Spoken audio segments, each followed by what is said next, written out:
আগামী 17ই নভেম্বর সোমবার দিন নির্ধারিত করেছেন। আইসিটিবিজি কেস নাম্বার 2/2025 সেই মামলাটির আজকে একটা নির্ধারিত তারিখ ছিল। সেই মামলাটি হচ্ছে শেখ হাসিনা, আসাদুজ্জামান খান কামাল এবং চৌধুরী আব্দুল আল মামুন তিনজন আসামির বিরুদ্ধে। তাদের বিরুদ্ধে গত জুলাই এবং আগস্টে 2024 সালে বাংলাদেশে সংগঠিত যে ম্যাসাকার এবং মানবতা বিরোধী অপরাধ, সেই অপরাধের দায়ে তাদের বিরুদ্ধে এই মামলাটি করা হয়েছিল। দীর্ঘ পথ পরিক্রমা শেষে, সাক্ষ্য গ্রহণ শেষে, উভয় পক্ষের যুক্তিতর্ক শেষে সেই মামলাটি এখন রায়ের জন্য প্রস্তুত হয়েছে।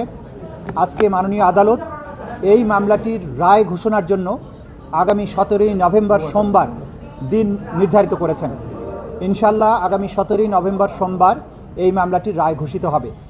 এই মামলাটি চূড়ান্ত পর্বে আসার পেছনে আমাদের প্রসিকিউশনের যে সমস্ত সদস্যবৃন্দ অক্লান্ত পরিশ্রম করেছেন, তাদের প্রতি আমাদের তদন্ত সংস্থার যে সমস্ত তদন্তকারী কর্মকর্তাবৃন্দ তারা অক্লান্ত পরিশ্রম করেছেন এটাকে একটা যথাযথ প্রক্রিয়ার মধ্যে নিয়ে আসার জন্য, তাদের প্রতি ভিকটিম পরিবার, সাক্ষী যারা দিয়েছেন, যারা নেপথ্যে কাজ করেছেন, সর্বোপরি বাংলাদেশের সাধারণ মানুষ যারা এই বিচার প্রক্রিয়ায় আমাদেরকে পেছনে থেকে সমর্থন করেছেন, সাহস জুগিয়েছেন, তথ্য দিয়েছেন এবং ধৈর্য ধরে আজকে এই মামলাটিকে রায়ের পর্যায় পর্যন্ত নিয়ে আসার ব্যাপারে ভূমিকা পালন করছেন, সেই গোটা জাতির প্রতি প্রসিকিউশনের পক্ষ থেকে আমাদের গভীর কৃতজ্ঞতা, শ্রদ্ধা এবং ভালোবাসা জানাচ্ছি। আমরা অঙ্গীকার করেছিলাম যে যারাই বাংলাদেশে যত শক্তিশালী হোক না কেন, যদি কেউ অপরাধ করে, মানবতা বিরোধী অপরাধ করে, তাদেরকে সঠিক পন্থায় বিচারের মুখোমুখি করা হবে এবং তাদের আইন অনুযায়ী যে প্রাপ্য সেটা তাদেরকে বুঝিয়ে দেওয়া হবে। সেই প্রক্রিয়ায় আমরা একটা দীর্ঘ যাত্রা শেষ করেছি। আমরা এখন চূড়ান্ত পর্বে উপনীত হয়েছি। আশা করছি ইনশাআল্লাহ 17ই নভেম্বর আদালত তার সুবিবেচনা, তার প্রজ্ঞা প্রয়োগ করবেন এবং এই জাতির যে বিচারের জন্য আকাঙ্ক্ষা, যে তৃষ্ণা, সেটার প্রতি তারা সুবিচার করবেন এবং একটি সঠিক রায়ের মাধ্যমে বাংলাদেশে সংগঠিত মানবতা বিরোধী অপরাধের একটা ইতি ঘটাবেন এবং ভবিষ্যতের জন্য এই রায়টি ইনশাআল্লাহ দৃষ্টান্ত হয়ে থাকবে তেমন একটি রায় আমরা প্রত্যাশা করছি। তা আপনাদের সবাইকে ধন্যবাদ। এখানে আমাদের আমরা এখন আর অতীতে বহুবার আপনাদের এই বিষয় নিয়ে কথা বলেছি, কী অভিযোগ ছিল। আমরা সর্বোচ্চ শাস্তি আদালতের কাছে প্রেয়ার করেছি। আদালত তার সুবিবেচনা প্রয়োগ করবেন এবং আমাদের পক্ষ থেকে প্রেয়ার হচ্ছে যে এই অপরাধের দায়ে আসামিদের যেন সর্বোচ্চ সাজা দেওয়া হয়।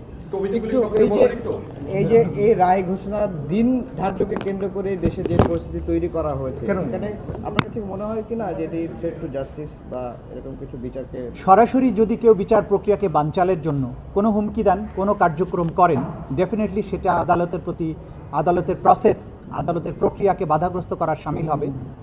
তো বাইরে তারপরেও সব কিছুর ব্যাপারে আমরা আমাদের নাক গলাতে চাই না। আমরা আমাদের বিচার প্রক্রিয়ার মধ্য দিয়ে, আইনের প্রক্রিয়ার মধ্য দিয়ে চলতে চাই। দেশে সরকার আছে, রাষ্ট্র আছে, জনগণ আছেন, তারা সব কিছু ভালো বুঝেন এবং যারা উস্কানি দেবেন, যারা সন্ত্রাস করার চেষ্টা করবেন, সেই ব্যাপারে আইন অনুযায়ী রাষ্ট্রের পক্ষ থেকে পদক্ষেপ গ্রহণ করা হচ্ছে, ভবিষ্যতেও হবে। আর যে জাতি ঐক্যবদ্ধ থাকে, জনগণ যখন জেগে থাকে, সেই দেশের ভাগ্য নিয়ে সেই দেশে নৈরাজ্য করার সাহস, শক্তি কারোরই কোনো দিন ছিল না, হবেও না।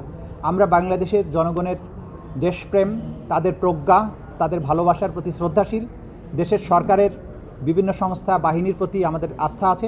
আমরা আশা করি যা কিছু বিচ্ছিন্নভাবে ঘটছে সেগুলো কোনোই প্রভাব কোনো জায়গায় পড়বে না এবং সব কিছু স্মুথলি হবে, বাংলাদেশ সামনে এগিয়ে যাবে। মানে যে পুত্রটা আমরা দেখছি ওনারা জাতিসংঘে অভিযোগ দিচ্ছেন এই মুহূর্তে, এই সময় এসে, এবং ওনারা বিচারটাকে প্রশ্নবিদ্ধ করার চেষ্টা করছেন নানাভাবে। যারা যা খুশি প্রশ্নবিদ্ধ করার চেষ্টা করতে পারেন। এই বিচার আমরা যে প্রক্রিয়ার মধ্য দিয়ে এসেছি সেটা ট্রান্সপারেন্ট ছিল। আপনারা সবাই তার প্রত্যক্ষ সাক্ষী। এখানে অকাট্য প্রমাণ, শক্তিশালী সাক্ষ্য প্রমাণ সব কিছু তুলে ধরা হয়েছে।